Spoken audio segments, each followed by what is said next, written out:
Voyager 1 انسانی ہاتھوں سے بنا ایک ایسا اسپیس کرافٹ ہے جو کہ ہماری زمین سے سب سے زیادہ دور جانے والا آبجیکٹ بن چکا ہے۔ وائجر 1 کو اسپیس میں کس مشن پر بھیجا گیا؟ اس پر موجود گولڈن ریکارڈ میں کون سا ڈیٹا ہے اور یہ کس مخلوق کے لیے ہے؟ وائجر 1 اس وقت کہاں ہے اور آخر کب تک یہ اسپیس میں آگے بڑھتا رہے گا؟ اور یہ کیسے اپنی توانائی کی ضرورت کو پورا کرتا ہے؟ آج کی ویڈیو میں ان سارے سوالوں کے جواب جاننے کے ساتھ ساتھ ہم یہ بھی جانیں گے کہ وائجر 1 نے 2012 اور 2013 میں کون سی عجیب و غریب آوازیں خلا میں سنی جن کو سن کر ناسا کے سائنسدان دنگ رہ گئے۔ ڈسکوری پین چینل میں خوش آمدید۔ 20 اگست 1977 کو وائجر مشن کے ذریعے وائجر 2 کو لانچ کیا گیا، جس کا مقصد انٹرسٹیلر اسپیس میں جانے سے پہلے ہمارے نظام شمسی کے 4 سیارے مشتری، زحل، یورینس اور نیپچون کے پاس سے گزر کر ان سیاروں کا مطالعہ کرنا تھا۔ 16 دن بعد 5 ستمبر 1977 کو وائجر 1 کو لانچ کیا گیا، جس کا مقصد ان گولز کو اچیو کرنا تھا۔ نمبر 1، مشتری اور زحل سیارے کی تصاویر اور ڈیٹا اکٹھا کرنا تاکہ ان سیاروں کے بارے میں مزید معلومات حاصل کی جا سکے۔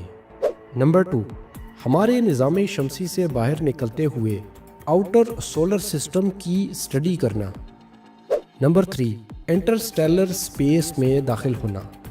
وائجر 1 نے اپنی منازل کو کیسے طے کیا، یہ جاننے سے پہلے ہم اس ریکارڈ کے بارے میں جانتے ہیں جو کہ وائجر 1 پر نصب کیا گیا۔ یہ 12 انچ کی ایک گولڈن پلیٹ ہے جس پر مختلف قسم کی تصاویر بنائی گئی ہیں۔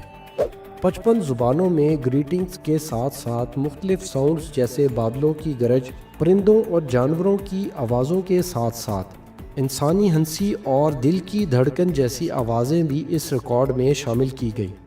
116 تصاویر جن میں انسانی جسم، جانور، پودے، سائنس اور ٹیکنالوجی سے بنائی گئی چیزیں اور اس کے ساتھ ساتھ زمینی مناظر بھی شامل کیے گئے۔ اس میں 90 منٹ کا میوزک بھی شامل کیا گیا جو کہ مختلف زبانوں کے کلچر کی عکاسی کرتا ہے، جن میں آسٹریلیا، جاپان، انڈیا، چائنا اور دیگر ممالک کے فوک میوزک بھی شامل کیے گئے۔ اس ریکارڈ کے دوسری جانب ایسی تصویریں بنائی گئی ہیں جس سے اس ریکارڈ کے اندر موجود ڈیٹے کو سمجھنے کے ساتھ ساتھ ہماری زمین اور سورج کی لوکیشن کو بھی آسانی سے سمجھا جا سکتا ہے۔ اس گولڈن ریکارڈ کو وائجر 1 کے ساتھ بھیجنے کا مقصد یہ تھا کہ اگر وائجر 1 کسی ایلین یا دوسری کسی مخلوق تک پہنچ جائے تو ان کو ہم انسانوں اور ہماری زمین کے بارے میں جاننے میں آسانی ہو۔ آپ کو لگتا ہے کہ ایلین کے پاس ایسی کوئی ڈیوائس ہوگی جس کے ذریعے وہ اس ریکارڈ کو پلے کر سکیں؟ نہیں نا، ناسا کو لگتا ہے۔ 5 مارچ 1979 کو وائجر 1 نے اپنا پہلا مشن مکمل کیا اور مشتری کے پاس سے گزرتے ہوئے اس کے خوبصورت بادلوں اور اس سیارے کے ریڈ اسپاٹ کی تصاویر کو زمین تک بھیجا۔ مشتری کا رنگ سسٹم دریافت کیا اور اس کے چاند آئیو پر متحرک آتش فشاں دریافت کیے جو کہ زمین کے علاوہ کسی اور سیارے پر پہلی بار دیکھے گئے۔ 12 نومبر 1980 کو وائجر 1 نے اپنا مشن 2 بھی کمپلیٹ کیا اور سیارہ زحل کے قریب سے گزرتے ہوئے اس سیارے کے رنگز اور ماحول کی تفصیلی تصاویر حاصل کی اور اس کے بڑے چاند ٹائٹن کا مطالعہ کیا جس کا وجود بہت میسو ہے۔ سیارہ زحل کے بعد وائجر 1 کو سولر سسٹم سے باہر کی جانب موڑ دیا گیا، جبکہ اس کے جڑواں اسپیس پروب وائجر 2 کو یورینس اور نیپچون کی طرف بھیجا گیا۔ دسمبر 2004 میں وائجر 1 نے ٹرمینیشن شاک کے علاقے کو عبور کیا۔ اس علاقے میں سولر ونڈ انتہائی سلو ہو جاتی ہے۔ اس سے آگے کا علاقہ ہیلیوس ہیتھ کہلاتا ہے جو کہ ہمارے نظام شمسی کا آخری سرا ہے۔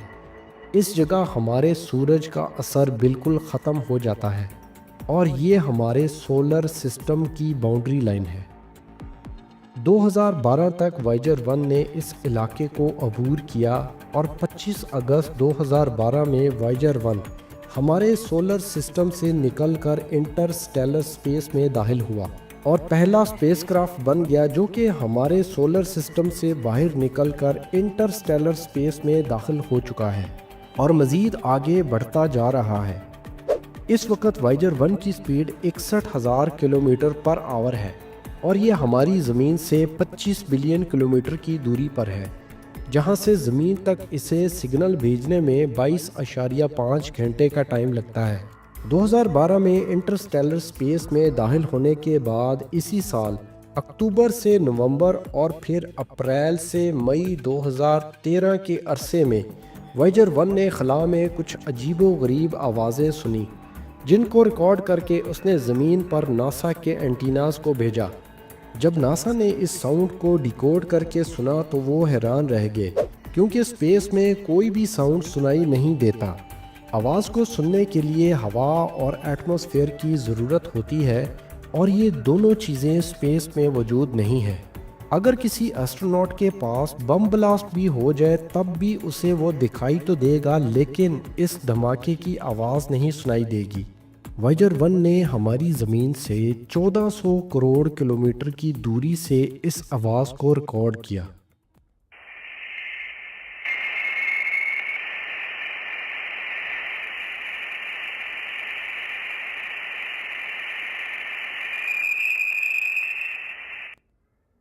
آخر یہ آواز کہاں سے آ رہی تھی، اس بات نے ناسا کے ریسرچرز کو چکرا کے رکھ دیا۔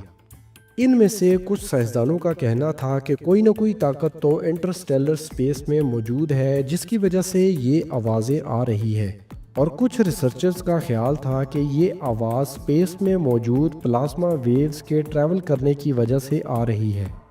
آئیے اب جانتے ہیں کہ وائجر 1 نے 1977 سے اب تک کیسے اپنی انرجی کی ضرورت کو پورا کیا، اور آنے والے وقت میں آخر کب تک یہ مزید آگے بڑھتا رہے گا۔ وائجر 1 میں RTG یعنی radio isotope thermo electric generator نصب کیا گیا ہے، جو کہ ایک طرح کا نیوکلیئر پاور سسٹم ہے، جو 1977 سے وائجر 1 میں موجود سارے کمپوننٹس کو انرجی بنا کے دے رہا ہے، مگر وقت کے ساتھ ساتھ اس کی ایفیشنسی بہت کم ہو گئی ہے، جو کہ 1977 میں 470 واٹ کی بجلی بنا رہا تھا۔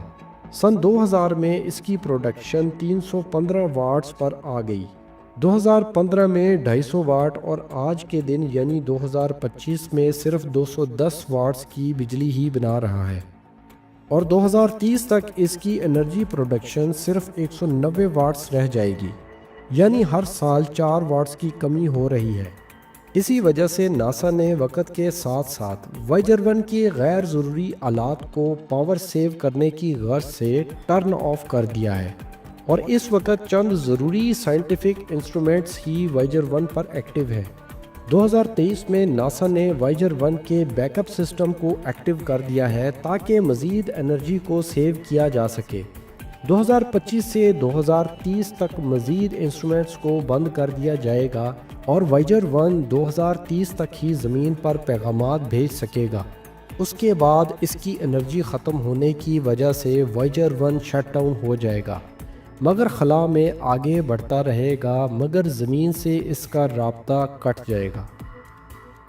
کہا جاتا ہے کہ یہ لاکھوں سالوں تک خلا میں سفر کرتا رہے گا، اور 40,000 سال کے بعد یہ ایک ستارے جلیس 445 کے پاس سے گزرے گا۔ اس وقت وائجر 1 انٹرسٹیلر اسپیس میں سے گزر رہا ہے، جہاں کا درجہ حرارت -270 ڈگری سیلسیس ہے، مگر RTG کی وجہ سے وائجر 1 کا اپنا درجہ حرارت اتنا زیادہ ٹھنڈا نہیں، مگر جوں RTG کی انرجی پروڈکشن کم ہو رہی ہے، وائجر 1 کے درجہ حرارت میں کمی واقع ہو رہی ہے، اور زیادہ سردی کی وجہ سے وائجر 1 کے مزید انسٹرومنٹس بند ہو جائیں گے۔ اگر آج کی ویڈیو آپ کو اچھی لگی ہے تو ویڈیو کو لائک کر دیں، اور اگر چینل پر نئے ہیں تو ڈسکوری پین چینل کو سبسکرائب کر دیں۔